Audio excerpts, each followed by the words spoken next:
Hey guys, so today's video is going to be a full face first impressions. I have some new products, a lot of products that I've bought recently that you will see in an upcoming haul. And I also have a lot of things that we have been getting in BoxyCharm that I've been unboxing for you but never had a chance to try on my face. Don't forget to subscribe to my channel so you don't miss out on the 100 subscriber giveaway that I will be hosting. You'll have the chance to win one of my favorite high-end eyeshadow palettes. So be sure to click that button below so you don't miss out on that. If you want to see my first impressions on a full face of makeup, then just keep watching. I'm going to be hydrating my lips with the Pure Lease Daily Lip Nourisher with mango and shea butter. I believe I got this in an Ipsy a while ago and just never used it, so we're going to try it today. This is what it looks like. I like applying a lip balm when I'm first starting my makeup so that my lips are not all dry and gross.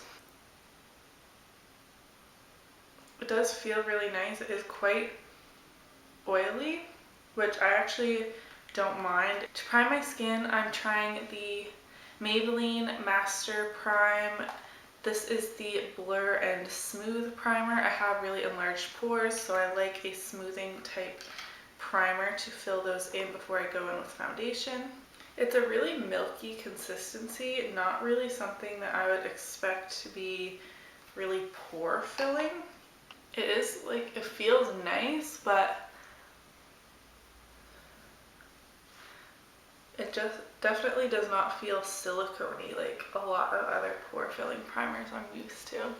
It made my skin a little bit tacky, which is probably good for applying foundation on top of, but I don't really notice my pores being filled in that much.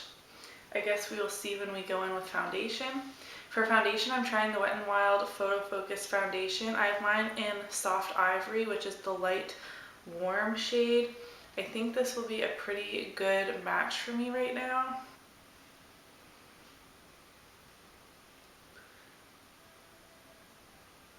I'm first going to try this with a Beauty Blender dupe. This is the Bogacci Beauty Sponge. I really like this actually.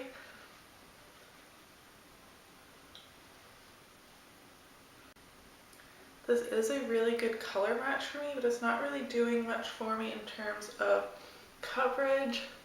I will go in with a second layer and see how much of these acne scars and stuff we can cover. I did cover it a little bit, so this is what it looks like with no foundation versus foundation.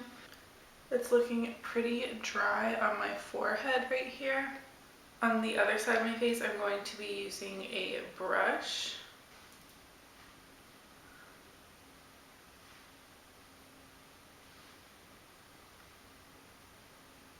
This is the Sephora Mineral Powder number 45 brush. I really like this for applying foundation.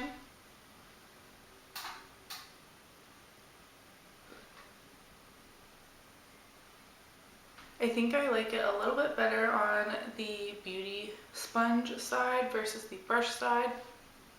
The side with the brush is clinging to any dry patch I have, which I do have dry patches like on the perimeter of my face, and it looks really bad around my nose area, and that could totally be the primer we used, but right around here it is gathering in all of my pores and like the creases around my nose, and it really didn't cover up very much in terms of like redness and acne scars. I am going to go in with a second layer with the beauty sponge and see if we can build this up.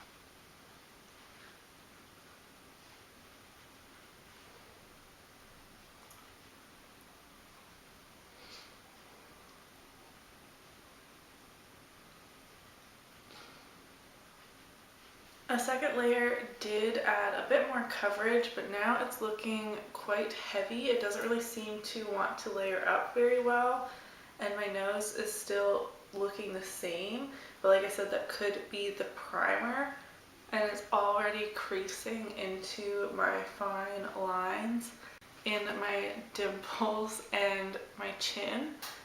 Not really sure how I feel about this foundation yet. I know everyone raves about it.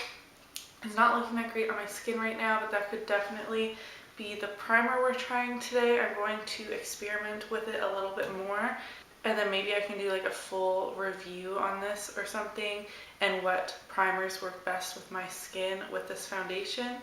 Moving on to concealer, I have the L'Oreal La Touche Magique Perfect Match Highlighting Concealer.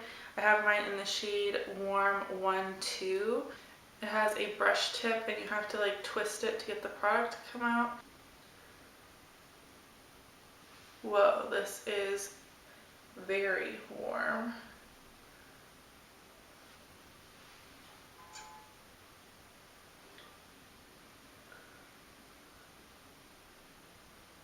This concealer is very, very sticky under my eyes, like uncomfortably so.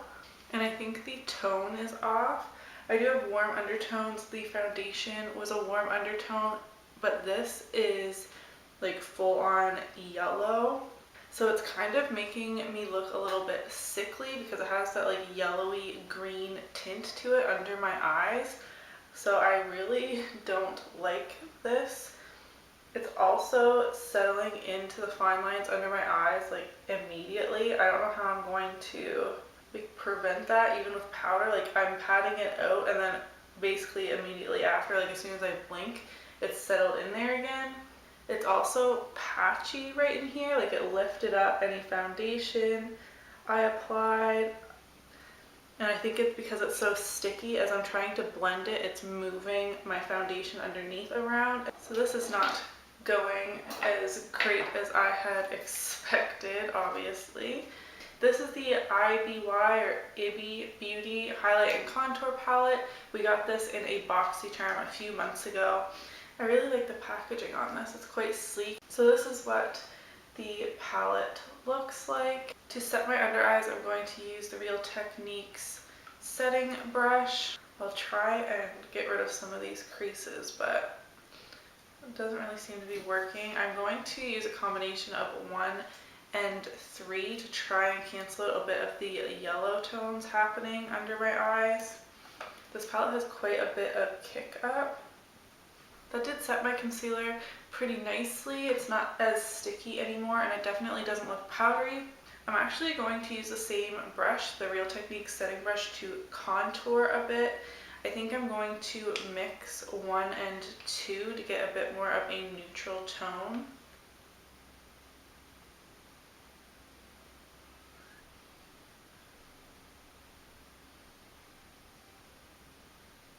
So this contour palette really isn't that pigmented, but I actually kind of like that about it because you can build it up. I feel like the contour looks pretty natural. I liked the tone of mixing these two and it blended out, I mean, with a little bit of difficulty, but we got there in the end. It's definitely not unblendable. For blush, I have the Wet n Wild Color Icon blush in Mellow Wine. I bought this forever ago and just never used it. I'm going to apply this with the Luxie blush brush. This is the 514. I really love this brush. And I'm going to pop this right on the apples of my cheeks. Wow, I love the color of this. It's very pigmented. I'm actually surprised. Okay, I've gone a little crazy with the blush now. For highlight, I'm going in with the Makeup Geek and Kathleen Lights highlighter palette. I've used this maybe once before, and I don't really remember my thoughts on it. It is nice that it caters to a variety of skin tones. So I'm going to go in with this lightest shade. This is Sunlight, I believe. And pop that on the tops of my cheekbones. Whoa. Okay. This is beautiful. I love that there's no chunks of glitter. That is literally the worst, in my opinion, in a highlight. I hate when it's glittery. I mean, this definitely is not a subtle highlight, but it's not emphasizing my texture. I'm actually going to put a little bit on the tip of my nose. I am impressed. I'm going to try out the pink one another time, well, this pinkish purpley one, because I think that would be a beautiful highlight. I'm never going to be able to use this one, but I buy all of Kathleen's collabs because I like supporting her, and I will continue to support her. For brows, I'm going to try the Brow Gal by Tanya Crooks. This is the convertible brow palette. This was in another BoxyCharm. It also came with the brush, which I do like. I've used it with some of my other brow products. So this is what the brow palette looks like. I think I'm going to use a combination of this warmer light color in the front of my brow and maybe the darker one in the tail. Probably mixing these two outer ones for the tail actually. Like I said, I've already used this brow brush. It came in the BoxyCharm with the palette, and I do really like this brush.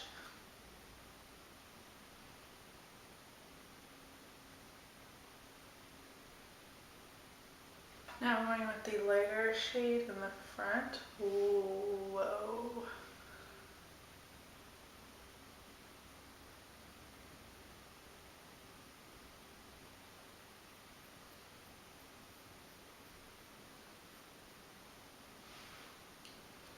So my brows are looking very bold today. I think this is a touch too dark for me.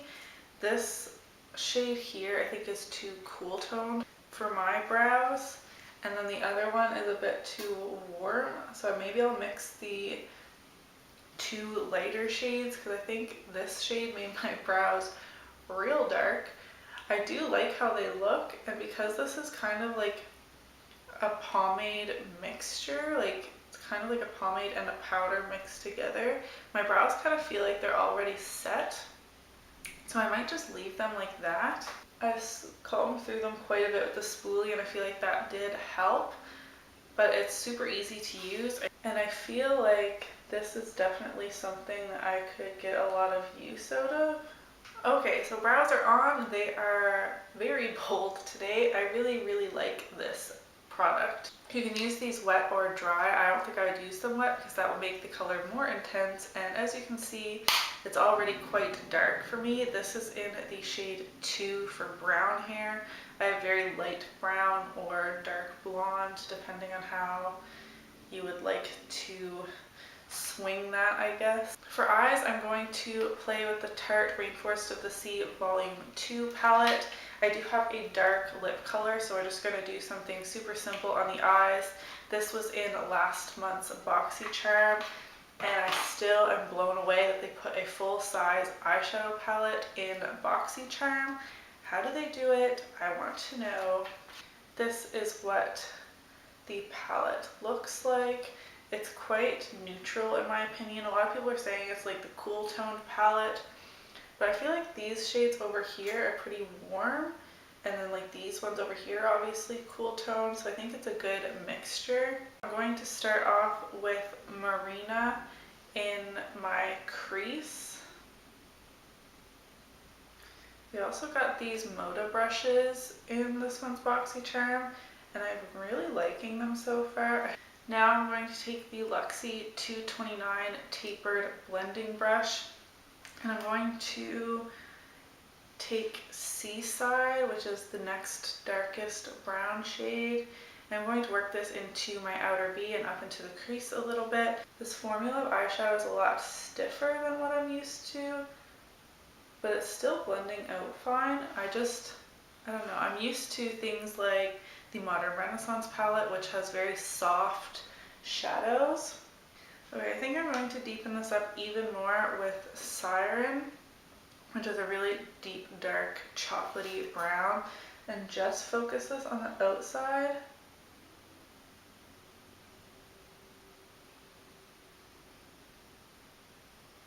To blend that out, I'm going to take the Sephora Pro Crease Shadow Brush, number 73.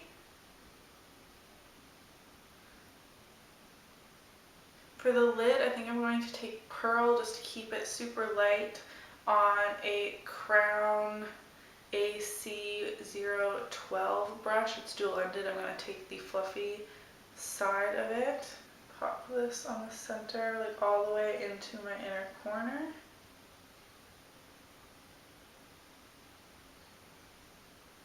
Flipping the same brush over, I'm going to take Conch, which is a creamier matte shade, and put this on my brow bone.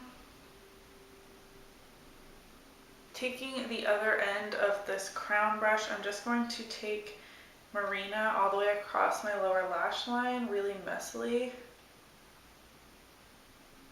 And then taking Seaside, the medium brown, on the outer edge.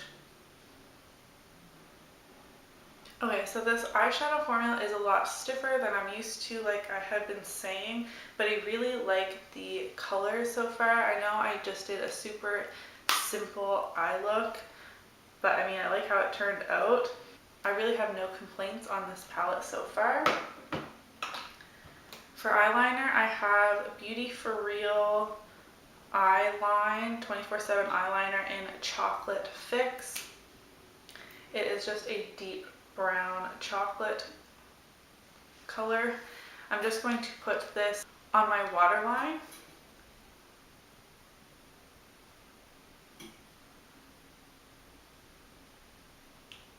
That went on pretty easily. My eyes are watering a lot more than usual though, so hopefully I'm not allergic to this. They don't burn or itch or anything.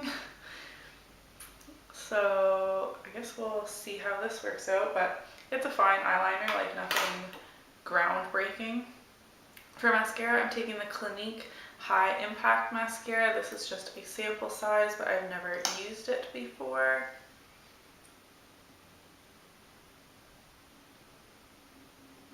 I feel the same way about this mascara. It does make my lashes look nice, but nothing spectacular. Lastly, for lips, I have the NYX Butter Lipstick in the shade Ripe Berry. I've tried one lipstick in this line before and it wasn't my favorite. I found it like settled into the lines of my lips, so I'm going to try this one. And if I feel the same way, then obviously they will be decluttered out of my collection.